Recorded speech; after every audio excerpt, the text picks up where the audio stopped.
Warahmatullahi wabarakatuh.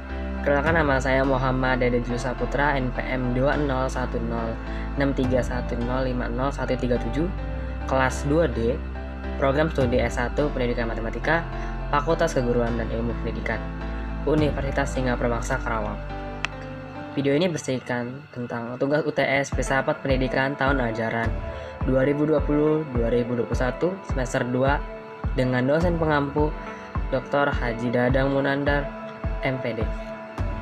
Oke, dalam video kali ini saya akan membahas tentang manusia sebagai animal educandum dan konsep filsafat manusia dalam perspektif filsafat pendidikan. Nah, manusia sebagai animal educandum. Manusia sebagai animal educandum secara bahasa berarti manusia merupakan makhluk yang dapat dididik dan mendidik. Nah, dalam pandangan pendidikan tentang manusia sebagai animal educandum ialah pandangan pendidikan tentang hakikat manusia sebagai makhluk yang secara biologi, fisik atau jasmani tidak jauh beda dengan hewan, tetapi dapat membedakan dirinya dengan hewan dengan melakukan usaha yang bersifat pendidikan. Kan hanya untuk manusia.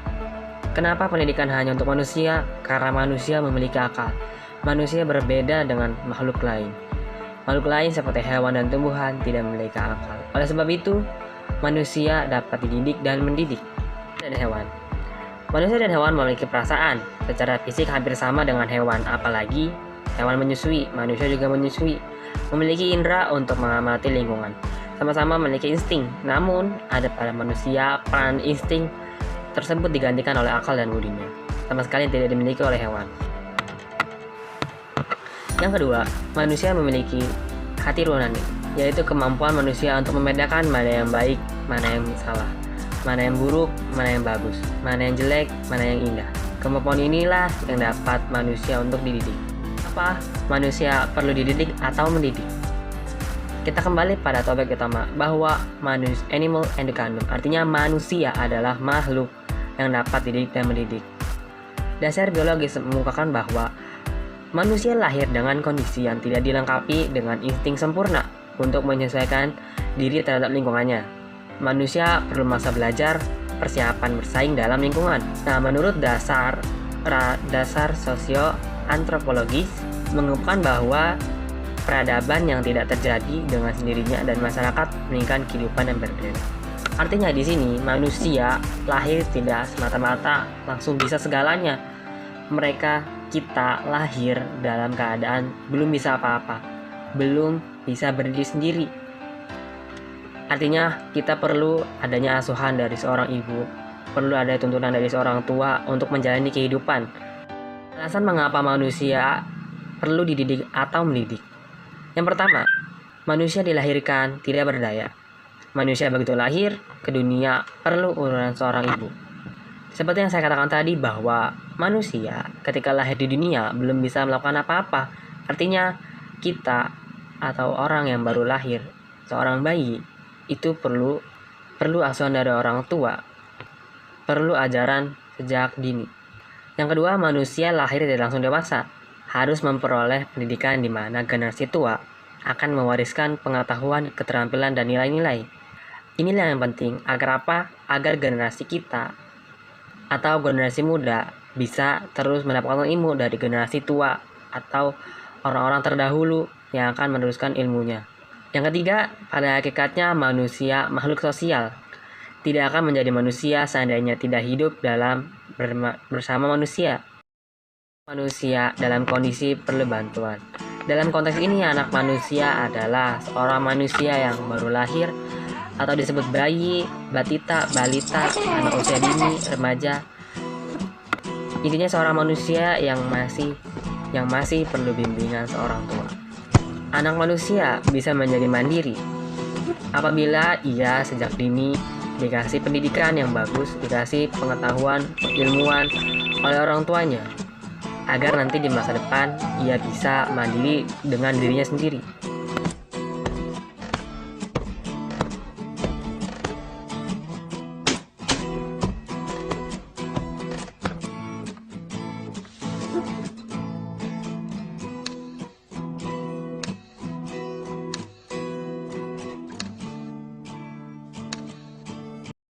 Manusia sebagai dunia terbuka. Manusia belum siap menghadapi kehidupan. Yang sudah seperti saya katakan tadi bahwa ketika manusia lahir ke dalam dunia, ia tidak bisa melangsungkan kehidupannya sendiri. Ia perlu orang tua atau seseorang yang mengasuh kehidupannya. Yang kedua, manusia bisa menggunakan alat. Dengan anggota tubuhnya, manusia menemukan kemampuan dan kemungkinan untuk menggunakan alat. Yang ketiga, manusia sebagai makhluk yang perlu dididik. Nah, kata pendidikan ini diartikan keseluruhan pribadi manusia, mencakup pengetahuan, nilai, keterampilan, emosi, dan spiritual.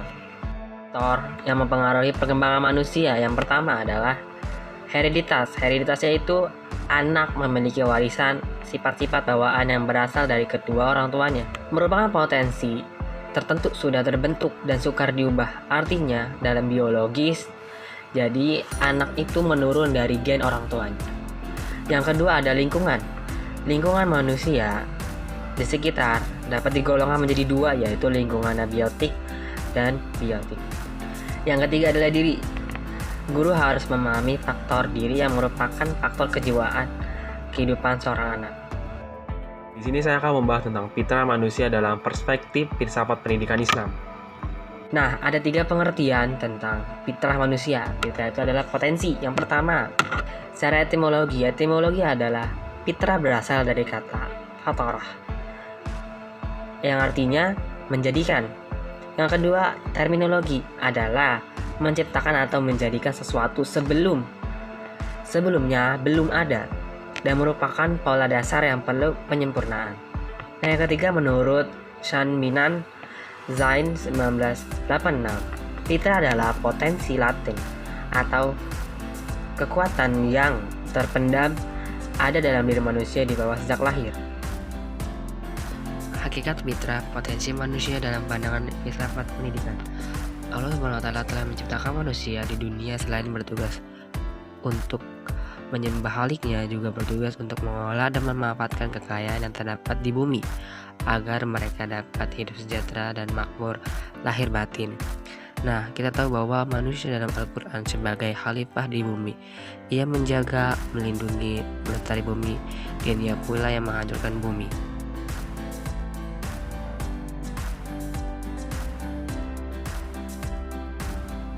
Makna fitrah. Mana fitrah menurut Hasan Langgulung 1986? Yang kelima, FYI bahwa Hasan Langgulung ini adalah salah satu tokoh filsafat pendidikan Indonesia. Menyatakan bahwa ketika Allah menghembuskan atau meniupkan ruh pada dirinya manusia pada proses kejadian manusia secara fisik maupun non-fisik, maka pada itu pula manusia dalam bentuk sempurna. Oke, nah dalam hal ini kita kaitkan dengan Al-Quran bahwa Allah meniupkan ruh pada manusia dalam kandungan 4 bulan. Nah, berarti pada saat itu manusia dalam keadaan fisik maupun non-fisik sudah dinyatakan sempurna, mempunyai sebagian sifat-sifat ketuhanan yang tertuang dalam Asmaul Husna. Hanya saja Allah sebab maha, sedangkan manusia hanya diberi sebagiannya. Sebagian sifat-sifat ketuhanan yang menancap pada diri manusia dan dibawanya sejak lahir itulah sebut fitrah. Contohnya sifat Tuhan yaitu penyayang. Nah, manusia juga sebagai penyayang. Hubungan fitrah dengan pendidikan. Nah, hubungan fitrah dengan pendidikan ini adalah potensi yang ada atau kemampuan jasmani dan rohani yang dapat dikembangkan tersebut. Pendidikan merupakan sarana atau alat yang menentukan sampai di mana titik optimal kemampuan tersebut untuk mencapainya. Kita, manusia, ingin menempatkan ilmu, yaitu dengan cara berpendidikan atau bersekolah. Oleh sebab karena itu, kita memiliki kemampuan atau potensi yang ada dalam diri kita terasah atau mengetahuinya. Pendidikan yang mengarahkan ke arah perkembangan yang optimal, maka pendidikan dalam mengembangkannya harus memperhatikan aspek-aspek kepentingan yang antara lain. Yang pertama ada aspek pedagogis. Dalam hal ini manusia dipandang sebagai makhluk yang disebut homo educandum, yaitu makhluk yang harus dididik. Artinya setiap manusia semuanya harus dididik. Bukan dalam segi dunia pun, dalam segi agama, dalam segi pemerintah manusia harus mendapatkan pendidikan. Yang kedua dalam aspek psikologis. Aspek ini memandang manusia sebagai makhluk yang disebut psikofik netral, yaitu makhluk yang memiliki kemandirian, self dan jasmania dan rohania. Yang ketiga adalah aspek sosiologis dan kultural. Aspek ini memandang hanya bahwa manusia adalah makhluk yang berwatak dan berkemampuan dasar untuk berhidup bermasyarakat. Artinya manusia adalah individu yang bersosialisasi. Dia dapat berindividu dan juga bersosialisasi. Yang keempat adalah aspek filosofis. Aspek ini manusia adalah makhluk yang disebut Homo sapiens, yaitu makhluk yang mempunyai kemampuan untuk berilmu pengetahuan. Dalam hubungan matematika dengan Enema Dekandum dan fitrah manusia dalam perspektif filsafat pendidikan. Oke, matematika merupakan suatu perhitungan angka yang tidak akan pernah lepas dari kehidupan manusia. Ilmu matematika dan filsafat mempunyai keeratan hubungan dibandingkan ilmu lainnya. Artinya gini, ilmu filsafat adalah berasal dari pikiran manusia.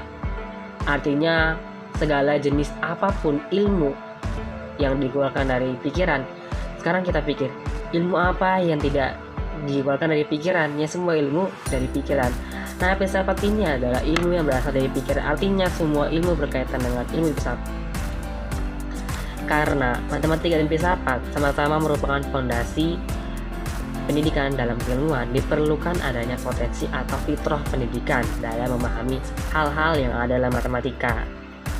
Maka dapat disimpulkan bahwa matematika berhubungan dengan filsafat, edukandum, serta fitrah manusia dalam perspektif filsafat pendidikan. Kesimpulannya adalah manusia adalah makhluk yang mendidik dan dididik.